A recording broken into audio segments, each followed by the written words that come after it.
Good morning, everyone. Thank you very much for being here. This is our first conference for the first symposium on international research in communication, education, and technologies, SIICET 2020. Thank you for being on this first conference, which will be held by Jessica Retis from University of Arizona. The name of our magistral conference is Bilingual Journalism in the Post-Digital Era, Developing an Interdisciplinary Agenda of Research and Pedagogy in Transnational Context.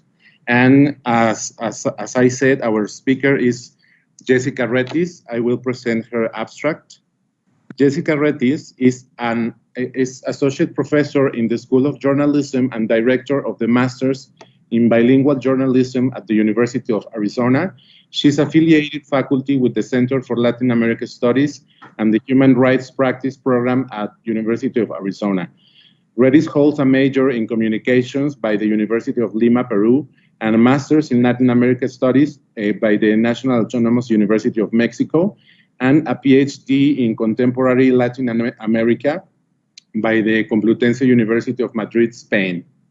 She has almost 2 decades of professional experience as journalist in Peru, Mexico, and Spain, and almost 3 decades of teaching experience in several universities in the United States, Spain, and Mexico.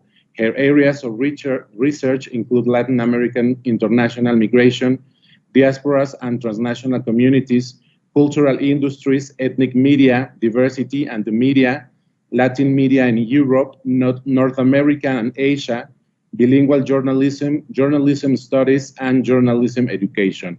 Also, she's co-author of several papers, such as Narratives of Migration, Relocation, and Belonging, and co-editor of the Handbook of Diasporas, Media, and Culture. Her recent book chapter includes Migrations and the Media Between Asia and Latin America, Japanese, Brazilian, in Tokyo and Sao Paulo. Hashtag Jóvenes Latinos, Challenges and Opportunities of Teaching, Civic Advocacy Journalism in Local Context, the Transnational Restructuring of Communication and Consumption Practices, Hispanic Media Today, Serving Bilingual and Bicultural Audiences in the Digital Age, La Circulación de la Cultura en Español en las Ciudades Globales de los Estados Unidos, Los Ángeles, Nueva York y Miami, and Los Latinos y las Industrias Culturales en Español en Estados Unidos. Well, thank you, Jessica, very much for attending this invitation. We are so pleased to have you here and to invite you to share your knowledge about the media studies related to the border issues related to Mexican and other countries' approaches. Thank you very much, and I will let you hear with the audience. If anyone has any questions, I can read them from the chat, and Jessica will answer to them. So thank you very much, and go ahead. Okay, thank you very much. Muchas gracias. I'm going to speak in Spanglish, which is what we do in the Latino community, Latinx communities in the United States. Voy a hablar en español y en inglés.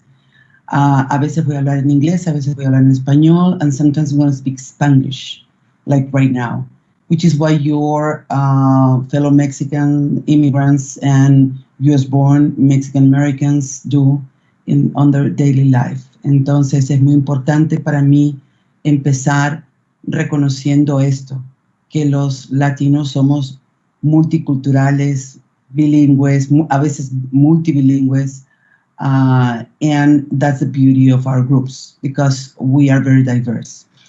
I'm having some problems trying to use Teams, so I'm going to go back and forth con mi slide presentation. So let's give it a try. Vamos a tratar a ver cómo le hacemos con las presentaciones. Entonces ahora mismo voy a intentar compartir mi pantalla. I'm going to talk about bilingual journalism in the digital age, developing an interdisciplinary agenda for research, community service, pedagogies. As Alfredo has mentioned, I'm the director of the Masters in Bilingual Journalism. I'm very proud to say that this is the first Masters in Bilingual Journalism at the University of Arizona. We are located in Tucson, and Tucson is an hour apart from the border from the US-Mexico border, and I'm sharing also the link. So it's journalism.arizona.edu/bilingual. We're now accepting applications for the fall 2021. And also, if you want to contact me, my email is there, Jessica Retis @Arizona.edu. And I'm very active on Twitter. I actually just tweeted about this conference. It's J Retis, okay? And whenever I start my presentations, I always like to explain to my audience, to my students and fellow researchers, a little bit of me, because it's important to understand when scholars explain the types of research projects they conduct. There is some information about their own expertise that definitely influences their selection, right? So I'm going to start by mentioning that my background, mi perspectiva, it's combined. And that influences the way I'm seeing the reality and the way I understand the reality and the way I explain and teach journalism to bilingual and bicultural students. I was born in Lima, Peru. I'm Peruvian, and I was a journalist there for print. I was also producing television, editing radio as well. And then I decided to move to the beautiful city of Mexico. I lived there for 6 years. I studied my master's in the Universidad Nacional Autónoma de México, en el Centro de Estudios Latinoamericanos, en la Facultad de Ciencias Políticas y Sociales. And I was also a correspondent for several newspapers, in Peruvian newspapers. And I also worked in different newspapers in Mexico City, such as I was freelancing, right? So yes, I worked in Nacional, so you can imagine how old I am. And in El Reforma as well. And when I was in Mexico and I was studying my master's, the master was in Latin American studies. So it was the very beginning trying to understand the Latin American realities from a media perspective. The other thing personally that happened to me is that I realized that I'm Peruvian. Because of course, when I was living in Peru, I didn't realize that I was a Peruvian until you are in another country, you realize you're somehow the way you interact with others and how you position yourself in the different relations, which I would say the identity is relatively, and it depends on the relations and who you're talking to, right? That's very important. We're going to go back to this idea because I really want to, hopefully in this 40 minutes that I have, help the audience understand the complexities of Latinx communities. And I will explain why I said Latinx communities. So after being living in Mexico, I moved to the city of Madrid, and I was studying there my PhD in contemporary Latin America. So I started understanding Latin America more profoundly and started understanding issues about Latin Americans abroad. So Latin Americans living in a country different from the country of origins. And I started my PhD there, and I'm also working as a journalist for several media, also freelancing. I also was an anchor. I produced television. I also produced radio, etc. So somehow I got this experience of producing in different media, which allowed me later on to teach bilingual journalism and multimedia journalism. It's because I have all this experience of producing in different, what we now call the legacy media, right? So after being in Madrid, I moved to the beautiful city of Los Angeles. And, well, in Madrid, I was a South American, right? So that was another phonetic label that I got when I was living in Madrid. And when I moved to Los Angeles, I turned into Latina, right? So that was very interesting to also understand, to experience, and to study, because it's something that has been in my, and you will see if you Google my name, you will see my publications and how I'm trying to understand these complexities of Latinx communities. And if we have time, we can talk about the Latinx voters, which is not Latino vote, because Latinos, it's not a monolithic situation here, and we can talk about that because I guess you might be interested in understanding what happened with Latinos during these elections. And then when I was in Los Angeles, I decided to start studying and comparing different cities.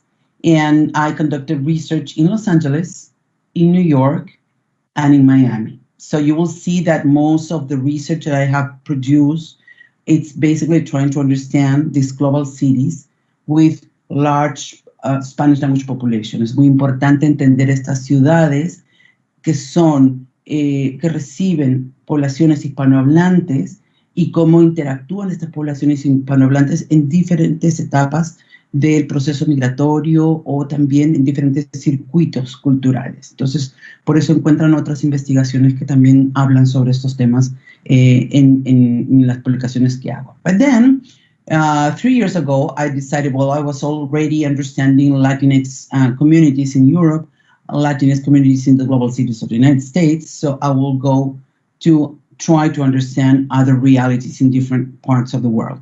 So I decided to go to London and go back to my initial work because I was, when I was living in Madrid, I was visiting London because I was conducting research on television and public service in Europe, and we were comparing with a group of scholars, comparing television and public service in the BBC and Televisión Española.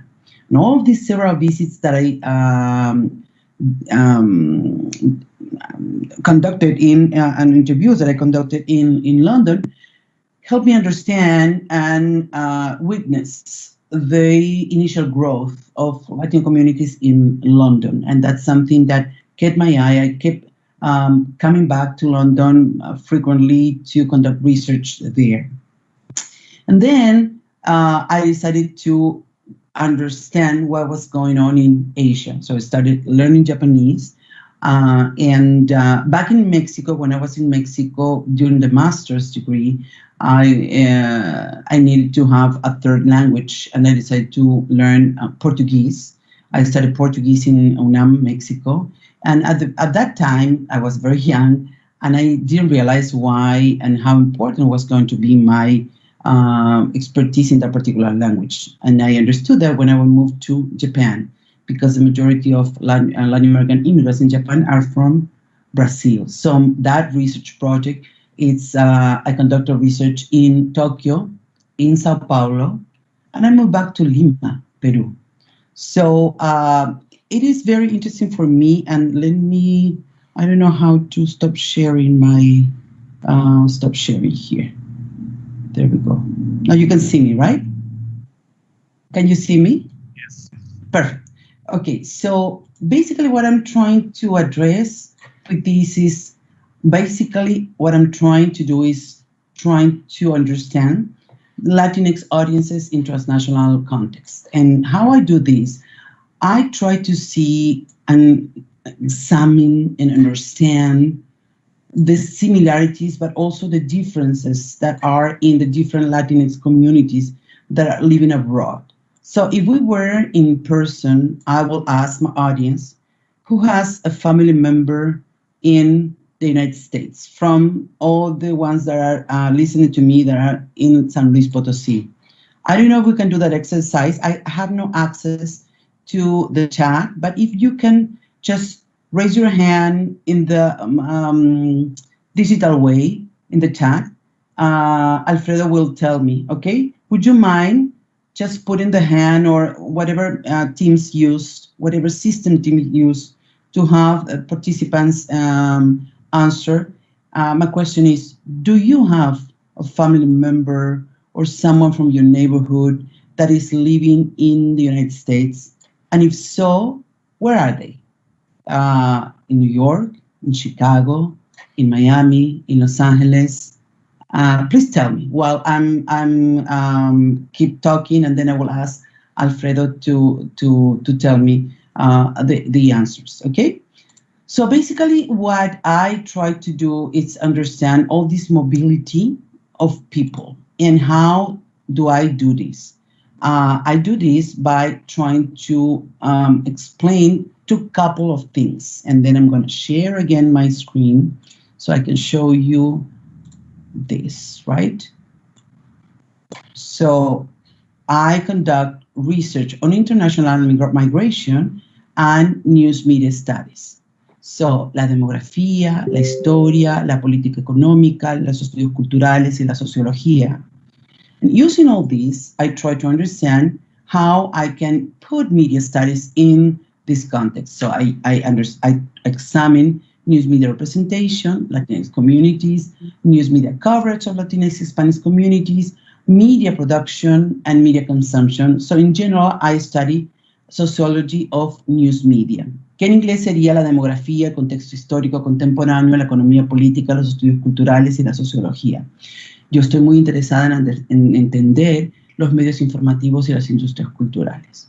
So basically what I do, and hopefully you're seeing my screen. You're seeing my screen, right? You see my screen, right? Yes. Okay, perfect. So Latin Americans in Europe. So how come they moved to Europe, and specifically to the southern countries of Europe? Los latinoamericanos en Europa. ¿Por qué se van los latinoamericanos a Europa? ¿Cuáles son las situaciones y las circunstancias que han hecho que Latinoamérica envíe personas a Europa y que Europa atraiga personas por Latinoamérica? Because international migratory flows, we need to understand in a transnational context. So people move from one place to another place because of several reasons in the countries of origins and the countries of destiny, and we need to take that into account. So for that, I conducted the first study on the portrayal of Latinos, Latin Americans, immigrants in the Spanish press. Entonces hice un estudio comparado sobre los latinoamericanos en la prensa española. Y hice un análisis comparado. En ese tiempo los grupos eran de Ecuador, de Colombia y Argentina. So I was trying to understand how mainstream media in Spain understood, explore, and I was very interested in the kind of narratives they were portraying, they were publishing when it comes to inform the Spaniards about the newcomers. And it was very interesting porque lo que encontré es que había una mirada muy compasiva a los ecuatorianos, una mirada muy atemorizada hacia los colombianos y una mirada fraternal hacia los argentinos. It was very interesting because even though they were coming from similar contexts of push factor, which is one theory of international migrations, the way they were portrayed in Spanish language media was very different. So eso fue muy interesante de entender. Then I conducted one of the first comprehensive and comparative analysis of media and cultural consumption by Latinos in urban and rural areas. Entonces fue el primer estudio exploratorio sobre el consumo cultural de los inmigrantes latinoamericanos, y lo que hicimos fue comparar las prácticas comunicativas y culturales en zonas rurales y en zonas urbanas, because most of Latin American immigrants in Spain, they will go either to urban areas to work on services, taking care of elder and young and children, but they will also go to the places where they will do la pizca, right? Like we call it in the United States and in California. The majority of my students are from Mexican background. The parents are trabajan en la pizca. They are pescadores. Okay, and also I conducted the first mapping of ethnic media in Madrid. Entonces fue una investigación con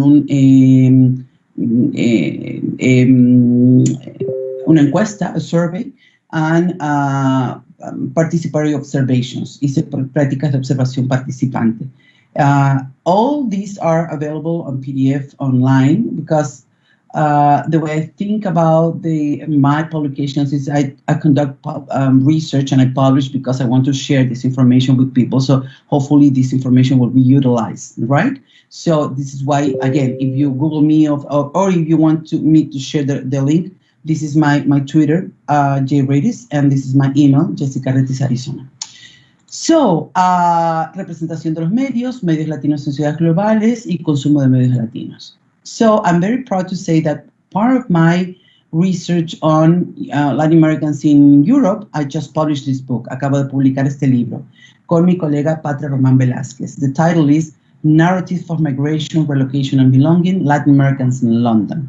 It's the first comprehensive overview of these different migratory contexts, but also the narratives from Latin Americans, because I always put Latinx communities and immigrants in the center of my research. And we were with my colleague and fellow researcher Patria Román, she's from Puerto Rico. We were very interested in understanding the narrative from the immigrants, because as we pointed out in that book, there is a huge invisibility of Latin American immigrants in the context of Europe, non-European immigration in the entire Europe, and specifically in UK and London. And then after that, I decided, as I told you, decided to start research on Latin Americans in Asia. So, he hecho investigación sobre latinoamericanos en Asia, and specifically where they go and why they go to Japan. If we have time for a Q&A, I can answer all the questions on why they go and the historical reasons of what is happening. So right now, I'm writing a book. Estoy escribiendo un libro que se tentativamente Asian Latinos in the Trans-Pacific Area. I'm trying to understand these different portrayal of Latinos, and basically I'm trying to explain the liaisons between Asia and the Americas with a huge and very important concentration of what's going on in South America. I just published this book that maybe is of your interest if you want to understand that kind of situation. The title is Migration and Media Between Asia and Latin America, Japanese Brazilians in Tokyo and Sao Paulo.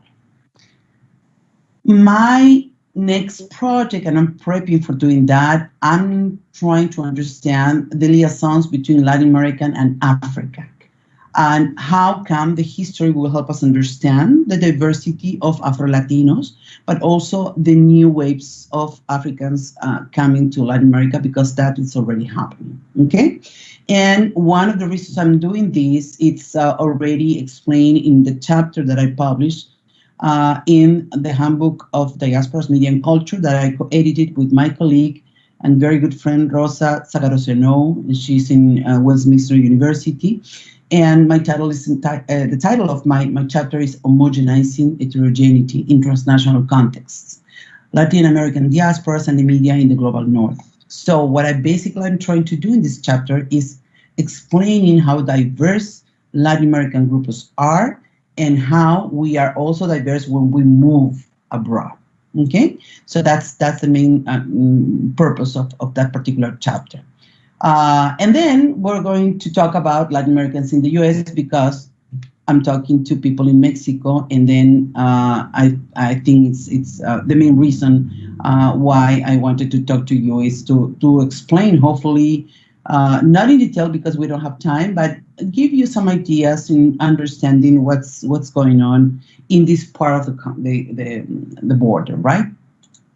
So, voy a hablar de latinoamericanos en Estados Unidos. So basically, I have been conducting research on representation in media, Latino media in global cities, and also I have conducted research on consumption of media. So, and I'm currently working on a book that hopefully I can finish soon, and it's about Latinos and the media in the United States. I'm trying to explain the history, the current trends, and the future of Latino media in this country. So Latinx media representation, Latino media in global cities, Latino media consumption. The last report, the recent report I have published, and it's if you Google it, you can grab it. It's on PDF. It's available to everyone. It's a report that I produced with Democracy Fund, and it's talking about Hispanic media today, serving bilingual and bicultural audiences in the digital age. And if you cannot find it, you can always send me an email or a message via Facebook. But one thing that I wanted to incorporate in my talk is that I'm very interested in journalism studies, journalism education, and specifically bilingual journalism. Why? Because all this research that have been conducted in several places gives me sort of a comprehensive understanding of the importance of producing, distributing, and consumption information for Latinx communities. And I'm very interested in understanding that so I can better train my students. Estudios de periodismo, periodismo bilingüe y la enseñanza de periodismo. Me interesa mucho aplicar estas investigaciones en lo que sería mi pedagogía sobre el periodismo bilingüe. Y eso es lo que quiero resumir en los 20 minutos que nos quedan. Probablemente tendré que saltarme algunas ideas. ¿Okay? Básicamente me interesa trabajar el tema de la demografía, demographics. I'm very interested in that because when the people portray Latinx communities in the U.S., they say, oh, why are they located or concentrated in these specific areas of the geography of the general geography of the United States?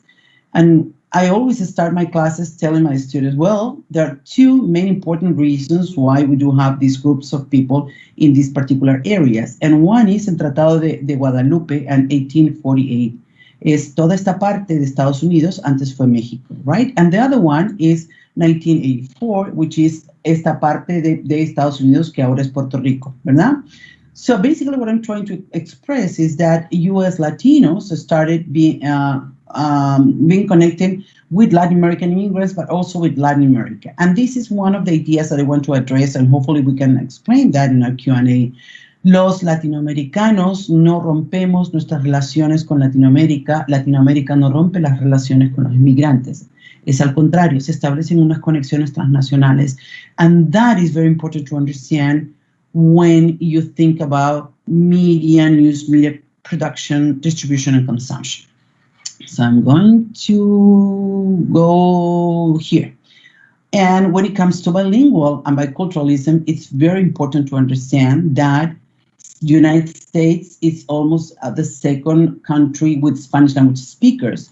But also it's very important to understand that in Latinx in the United States, we speak with different levels of expertise. So it depends on our age, our generational,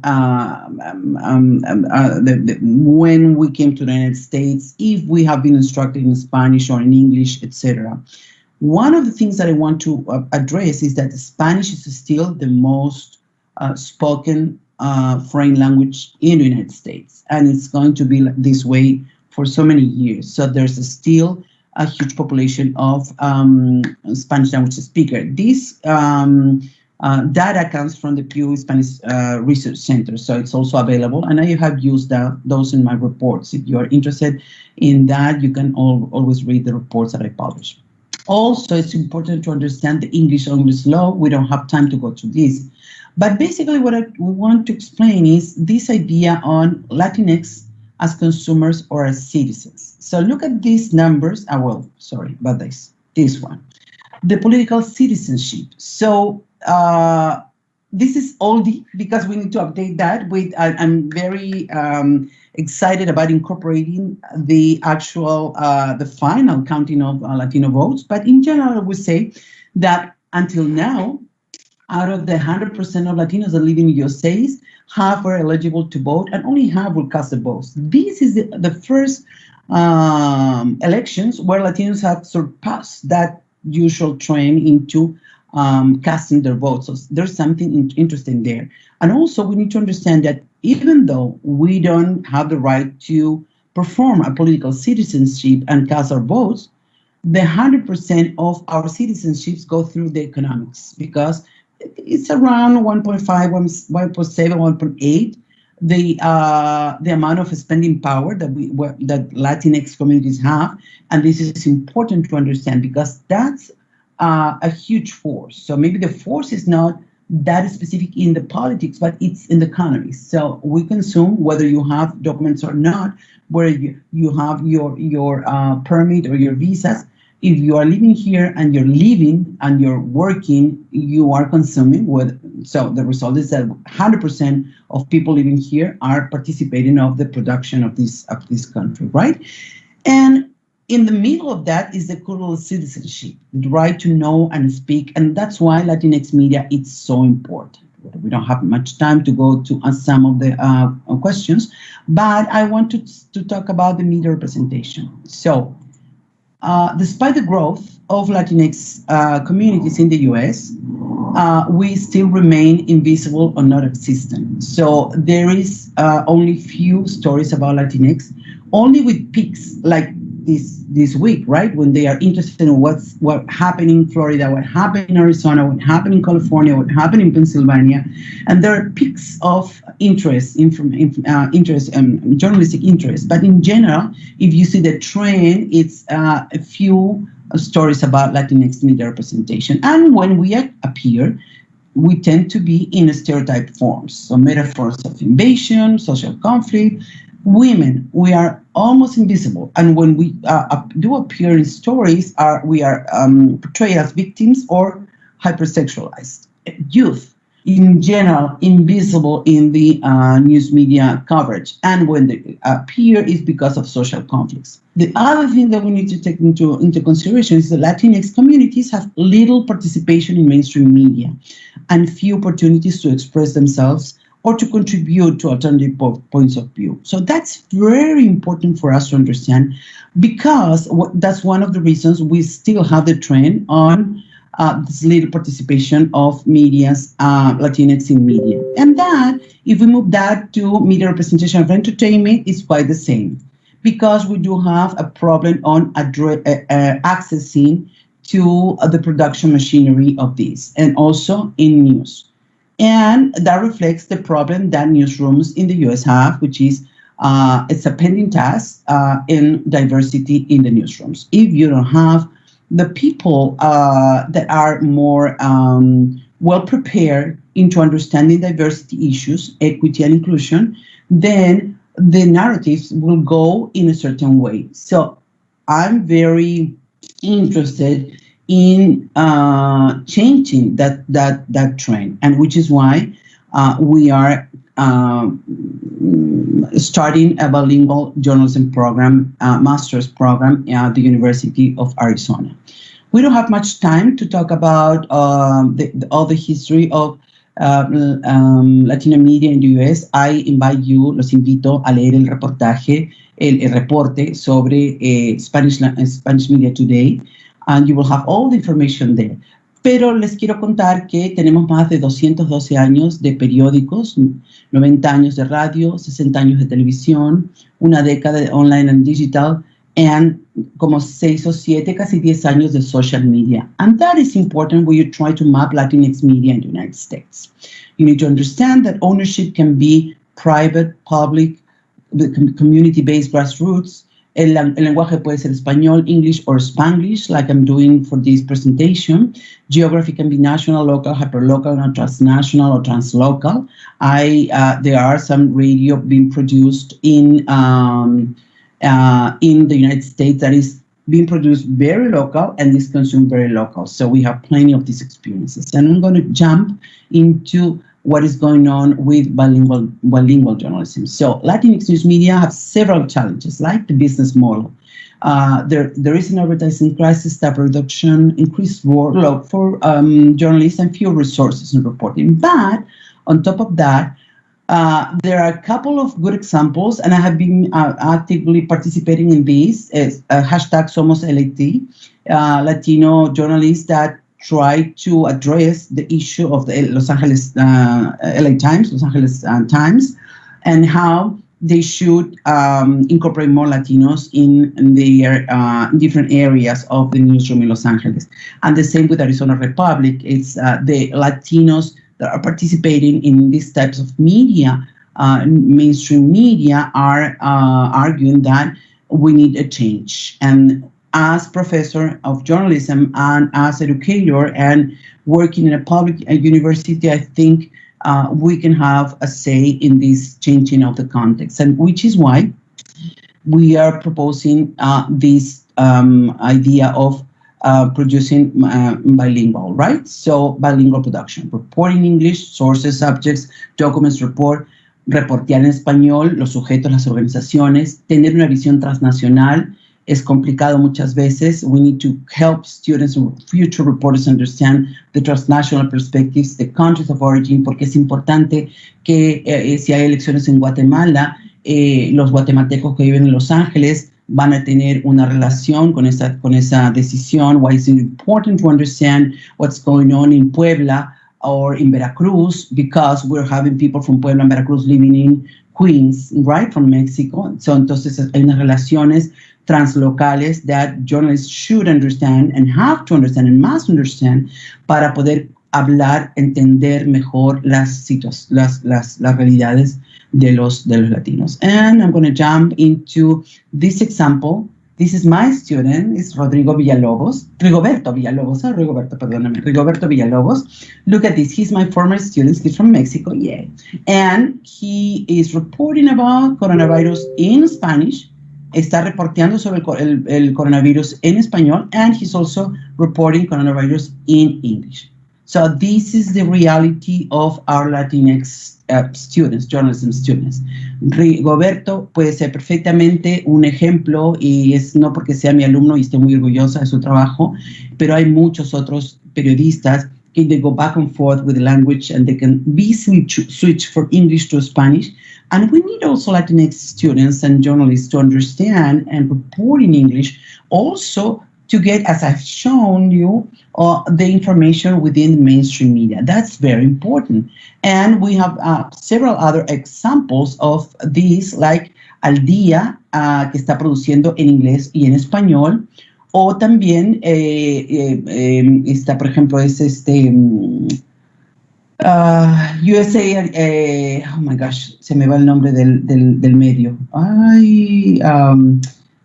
Se me acordé en el Q&A, que también están produciendo en inglés y en español. So what are we doing here?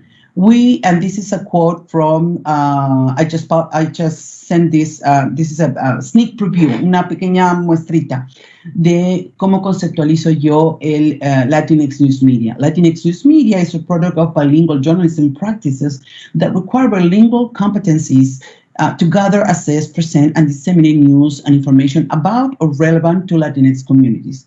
Offered in Spanish, English, or bilingually, it engages with understanding of current affairs, but also the history, economic, politics, and culture of diverse groups, whether US-born or immigrants, as well as their global liaisons with countries where they trace their origins. And cuando termine esta charla, voy a preguntarle a Alfredo que me diga las personas que dijeron que tienen familia o amigos viendo a Estados Unidos y de dónde están. Y ven que ese sencillo ejercicio nos ayuda a entender esta relación transnacional que hay, que a veces los medios tienden a olvidar y piensa que los inmigrantes vienen y cierran su relación con los países, y no es así, especialmente cuando están mandando remesas, when they say remittances, right? So what we're trying to do in the Masters in Bilingual Journalism, what we're offering is a cutting-edge program that offers professional and academic training for students who want to report about and for Latinx communities in the United States and abroad. And I want to highlight this part, right? Because we need to understand that our bilingual journalism project is going to serve not only Latinx communities in the United States, but is looking to better serve las comunidades latinoamericanas afuera. So it's one of the fully bilingual programs in the country. The graduates will acquire robust sets of skills in both in Spanish and English, and will translate into significant competitive edge to workplace. The innovation and new models of storytelling in the digital age also sets this master's degree apart from other programs. Students will explore entrepreneurial models of journalism, such as crowdfunding and not-profit or donor-based hyperlocal and translocal projects, which means I cannot teach my students the way I was doing my work when I was a journalist back in my time, because that is not happening anymore. So we need to better understand the new trends within bilingual and multimedia media to better train journalists, right? So that's the idea. We need to understand that students will practice innovative ways of reporting and disseminating news for non-legacy media by incorporating the conversational style of the internet, social media, community engagement, and advanced understanding of their audiences. This program is offered by the School of Journalism in collaboration with the Center of Latin American Studies, the Department of Mexican American Studies, and the Departments of Spanish and Portuguese, because there are several classes that they will take as electives, and we will tailor the interests and their abilities of the students, and we will select those classes that will help them better perform when they go out there and report and look for jobs, right? So our program is designed for students who have journalism background, but also it's open to students, undergrad students with no previous journalism experience, because journalists nowadays should be understood as more interdisciplinary experience. We need better professionals that better understand the reality so they can better narrate what's going on with their society. The students should be fluent in English and Spanish, but also because, as you might imagine, we are planning on accepting also students that have Portuguese, and hopefully in the near future, we want to incorporate also native languages. So we are in the process of trying to do that. The students can begin the program in fall 2021. This is a kind of the idea of how we're going to do. This is explained in our website, Journalism Arizona EDU Bilingual.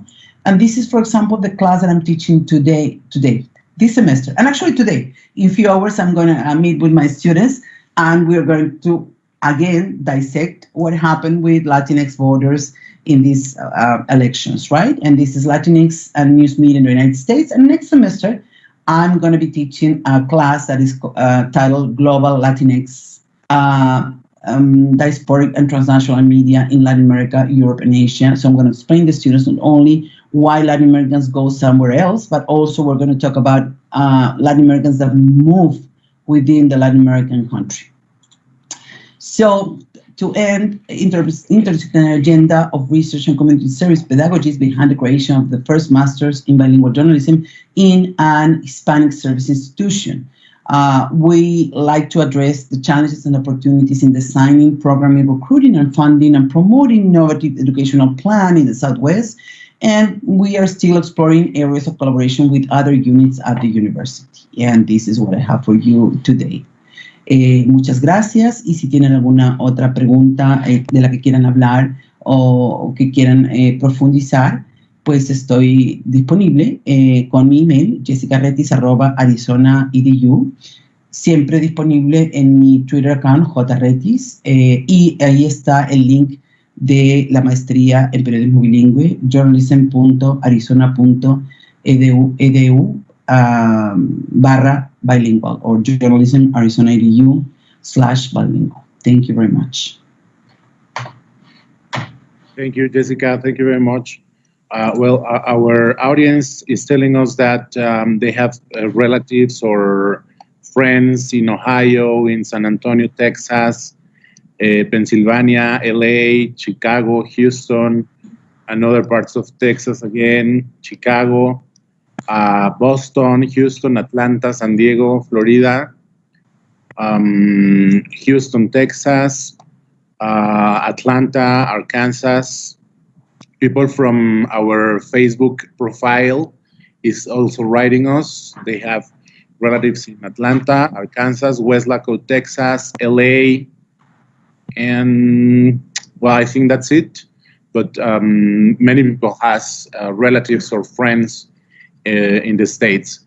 Mostly, I think, mostly in the down states. Jessica. Mm-hmm.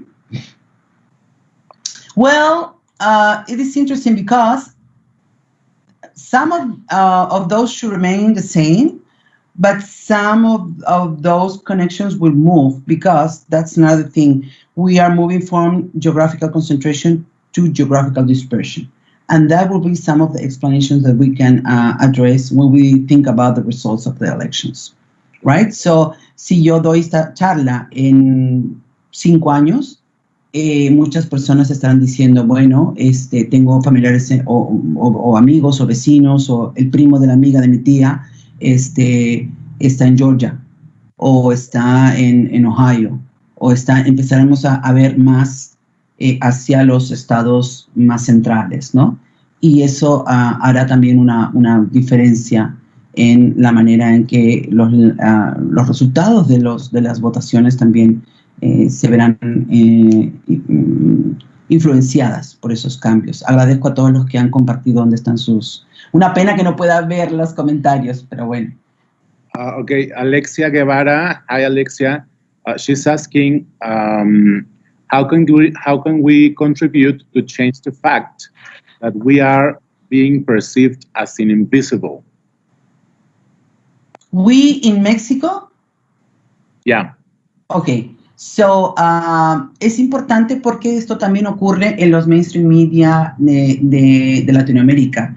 Hay muchas muy buenas, excelentes excepciones de periodistas que están haciendo un trabajo muy comprensivo, porque el tema de las migraciones hay que entenderlo de una manera comprensiva.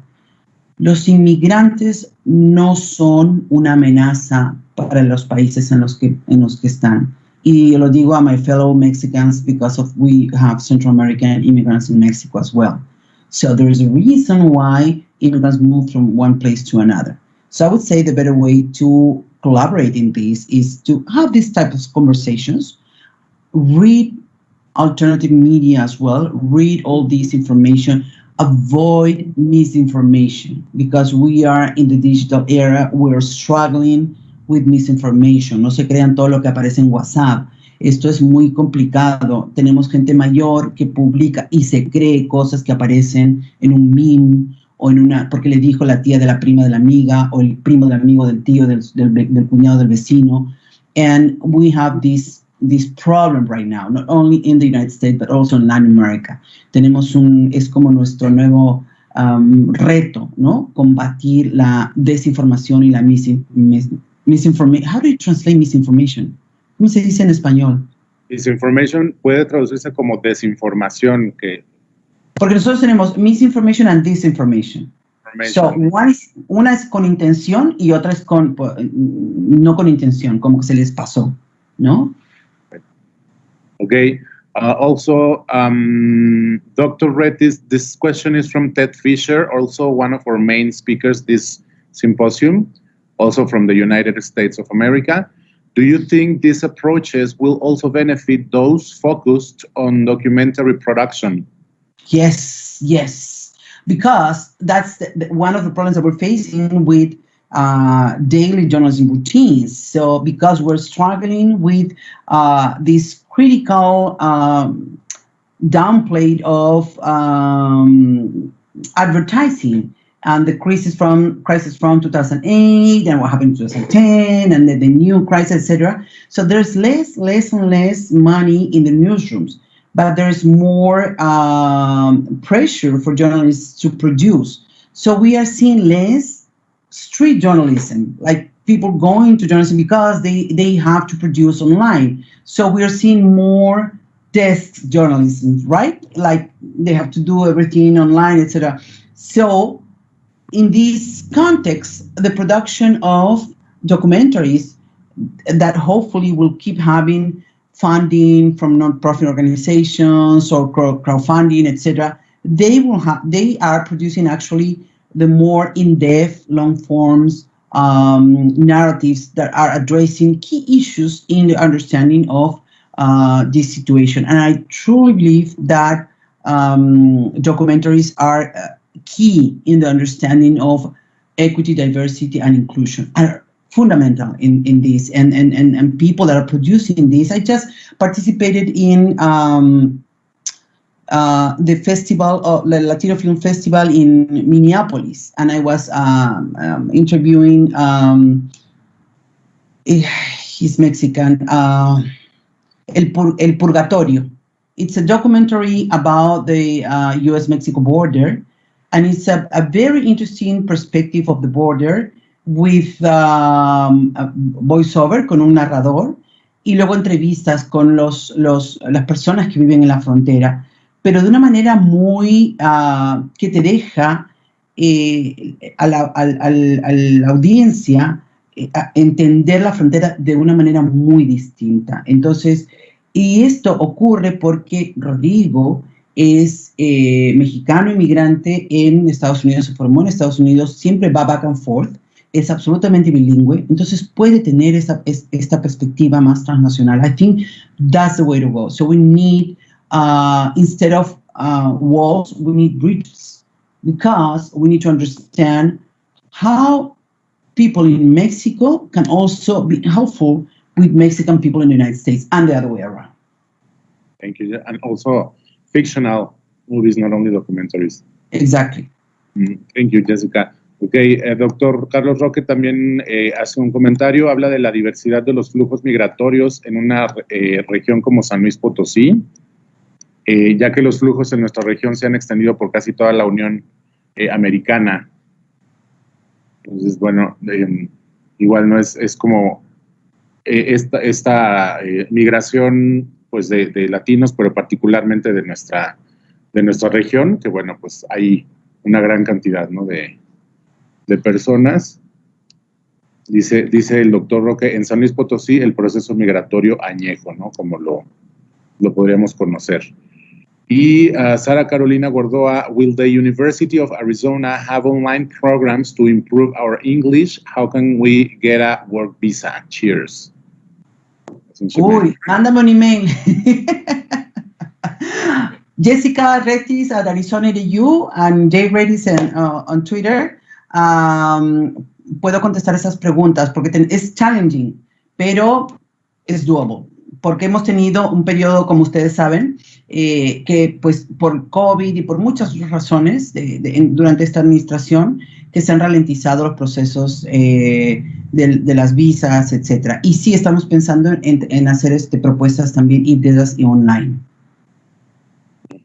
Jessica Retis. Again, Jessica Retis. Es Jessica Retis, todo junto, a @arizona.edu. Lo he estado poniendo todo el rato en mi presentación, pero si lo puedes poner ahí, por favor. Jessica Retis, todo junto, JESSICARETIS, @arizona.edu. One more question from Mónica Flores.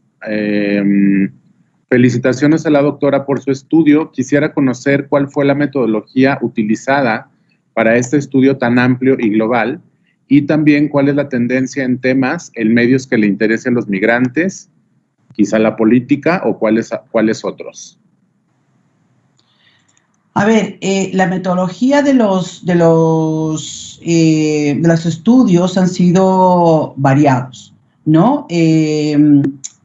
La tendencia en los medios que les interese a los migrantes, ahí podríamos hacer toda otra investigación, es muy variada, pero de alguna manera se relaciona con la diversidad de preferencias de consumo informativo y cultural de los países de origen. Entonces, en temas, por ejemplo, pues interesa mucho el entretenimiento, interesa mucho el deporte, sobre todo el fútbol, bueno, el soccer, ¿no? Es importante afianzar, apoyar e intentar avanzar más contenidos informativos. Y esta es una tarea pendiente, sobre todo en la radio. Las radios latinas, don't get me wrong, I love salsa, merengue, you name it. Pero también es importante que hayan más contenidos informativos en las radios US Latinx, as opposed to Latin American radio stations. Tenemos mucha más cobertura informativa en la radio en Latinoamérica, porque la radio en Latinoamérica es un medio importante. So it's been very important radio information for us. Radio is our company wherever we go in Latin America, and it's the same here. But unfortunately, we still have the pending tasks with Latino radio. We need there is information, of course, but I would say we need to advance and have more production in that area as well, especially with podcasting. Now we have a huge opportunity, and doors are opening that we can utilize to give more information, and I would say more comprehensive, long format investigative reporting, because that's what we need.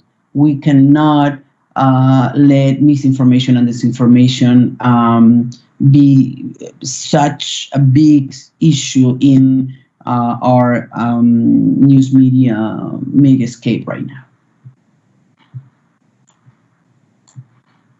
Thank you, Jessica. Mónica Flores is also a researcher from Colombia. Mm-hmm. So I'm a main speaker this week. We have, from our Facebook viewers, María Auxilio Medina Nieto, muchas gracias a la doctora por compartir sus conocimientos. Luis Coronado Guel, que también es un main speaker this week.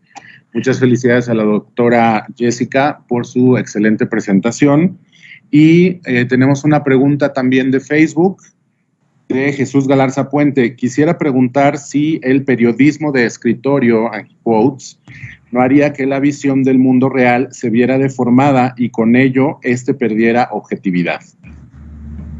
A ver, primero, una cuestión que va a sonar complicada de entender, el tema de la objetividad nos da para otra charla completamente distinta. Si el periodismo fuera objetivo, per se, aséptico, como si fuera un laboratorio, no tendríamos medios que son más de contenido de izquierda, más de contenido de derecha, más de contenidos de centro. Entonces, en realidad, hay que tener conciencia de la falacia, de la idea de la objetividad en el periodismo. La situación va por otro lado. Los medios reflejan las diferentes concepciones de la realidad de la sociedad. Entonces, esa es la pluralidad, es una parte importante de nuestras actividades democráticas, ¿no? Entonces, el problema cuando tenemos cada vez más periodistas de escritorio por las presiones de la producción online, ¿no? Es que termina ese periodismo reflejando o repitiendo notas de prensa, haciendo quotes de otros medios. Entonces se comienza en un círculo vicioso que es difícil de cortar. Y esto es por muchas razones, pero una de las más importantes es la economía política de los medios. Si hay menos inversión en apoyar una producción de calle, que, don't get me wrong, yo he sido periodista de la calle, un periodista es caminando por la calle con su cámara y su grabador en mano, es el observador de la realidad, ¿no? Que luego lo va a contar. Si perdemos esa parte del periodismo, estamos perdiendo una parte muy importante de nuestro acontecer democrático, ¿no?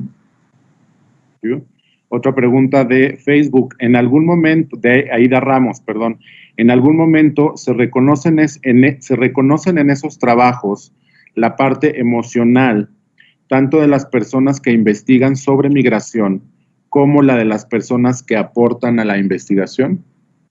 Sí, claro. En mis investigaciones, por eso cuando yo explico mis investigaciones, siempre explico de dónde vengo. Porque yo soy una mujer inmigrante, como dicen aquí, ¿no? Woman of color. Entonces, esto para mí es una perspectiva del mundo. Y yo siempre les digo a mis estudiantes y a las personas que van a mis conferencias, esta es la visión crítica que yo tengo desde mi posición en la sociedad. Puede haber otras, y esa es la riqueza de las universidades, que tú puedes escuchar muchas versiones distintas, ¿no? Al ser sujeto y objeto de mis investigaciones, hay un link emocional muy importante. Y esa es una de las cuestiones, por ejemplo, que desvelamos en el libro que hemos publicado con mi colega puertorriqueña sobre latinoamericanos en Londres. Por ejemplo, las narrativas sobre el trabajo, las narrativas sobre la necesidad de una mejor representación, la manera en que abordamos la producción de los medios. La producción de los medios latinos empieza por un desfase entre los medios generalistas que no consiguen entender o servir a la agenda informativa de los grupos, de otros distintos grupos. Entonces, esta parte también es importante porque los medios son constructores de emociones colectivas, ¿no? Para bien o para mal. Entonces, en temas como migración, que es fundamental que la gente tenga una mayor información de las realidades, los medios juegan un rol crucial. Entonces, si esto lo pasas, por ejemplo, al tamiz de los medios en Estados Unidos, that will help you to understand why we have those so different perspectives of every single story that is related to emotional content, like immigration, domestic violence, social conflict, or even political perspectives, right? It's kind of not that, but in some sense, less in other contexts, less entertainment or sports, but the ones that are really building up your political perspective of the reality, that makes an influence when you receive the media from certain different outlets, right? Okay, thank you. Well, I think there are no more questions. I already put your email here in the chat, so everyone who is interested in contacting you, they can do it on their own. Thank you very much, Jessica. This was such an inspiring conference. I think your work is really contributing to understanding media between two countries or more countries, and how can we, as communication professionals, have something to do in it, and we have something to add to the journalism and the communication between countries and with people of different countries. Thank you very much. In behalf of the organization team, we want to thank you for being here, and we will give you our the certificate later by email, a digital one. But thank you very much, and thank you for all the audience here and the team's reunion and in the Facebook transmission. We have more than 50 people watching this reunion in Teams, plus the people in Facebook, and it was very, very interesting. Also, thank you for being here to this, all the students and all the teachers from the School of Communications here. And before we go, we would like to invite you for the conference of tomorrow, at 10 o'clock, which will be held by Sheila Riedel from Edinburgh University at 10 o'clock, inclusion, disproportionality, and rights, also here by Teams. And also we want to invite you to the discussion tables from 12 to 2 p.m. today. And well, Jessica, thank you very much again. I hope we can keep in touch. Gracias, thank you. Gracias por la invitación. Thank you very much. Muchísimas gracias, Jessica. Muchas gracias a todos nuestros asistentes. Muchísimas gracias y pues muy buenas tardes. Thank you, Jessica. Hasta luego. Thank you.